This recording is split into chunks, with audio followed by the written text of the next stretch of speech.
ভাববাড়ির আয়োজন করা আমাদের এই প্রথম রজনীতে লালন সাইজির ভাববাণী এবং আমরা আসতে পেরে আমাদের এই লালন দল কৃতজ্ঞতা বোধ করছে। সাধুগুরু বৈষ্ণব আমরা লালন বাণী করি। আমি খুব আনন্দিত। আমি বহুবার আপনাদের এই খোরস শরীফে এসেছি।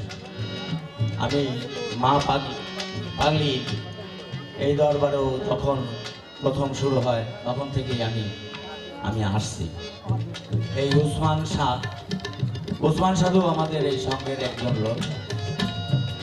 ওনাকে আমরা শ্রদ্ধাবোধ করি, এই জন্যই আমরা ওনার সাথেই এসেছি। সাধুগুরু বৈষ্ণব একটা কথা না বললেই নয়, আমাদের এখানে যে যন্ত্রগুলো এসেছে, সকল যন্ত্রী আপনাদের কেমন লাগছে একটু বলবেন। আমরা এই যন্ত্রীগুলো রেডিও, টেলিভিশন,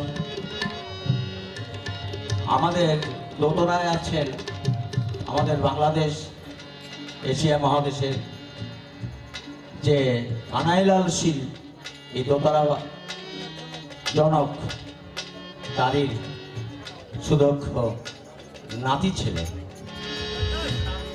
আমাদের বাঁশিতে আছেন সৌরভ, উনি বাংলাদেশ রেডিও, বাংলার ঢোল সুবহান। এই সুবহান অনেক বাংলাদেশ রেডিও, টেলিভিশন এবং বাইরেও উনি ঘুরে আসছেন। আমরা তাদের জন্য একটা করতালি দেই।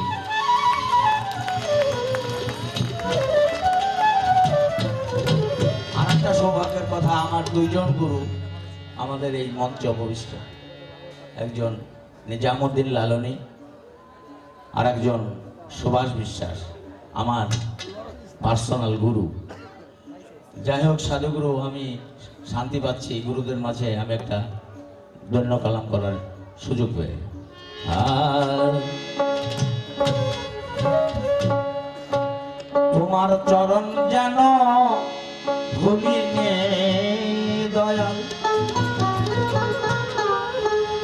তোমার চরণ যেন গুরু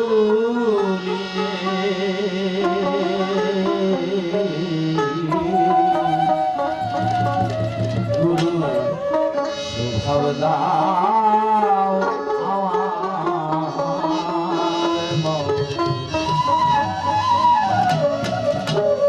তোমার চরণ যেন ভূমি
মন্তরী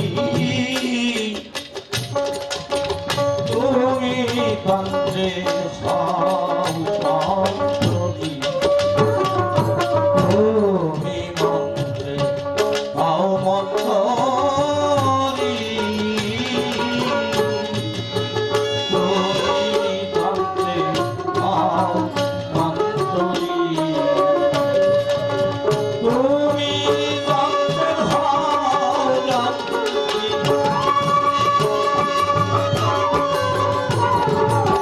তুমি তন্ত্রের হও যন্ত্রী বাবা যাও বাদরে জানে গুরু বাবা যাও বাদরে জানে গুরু তুমি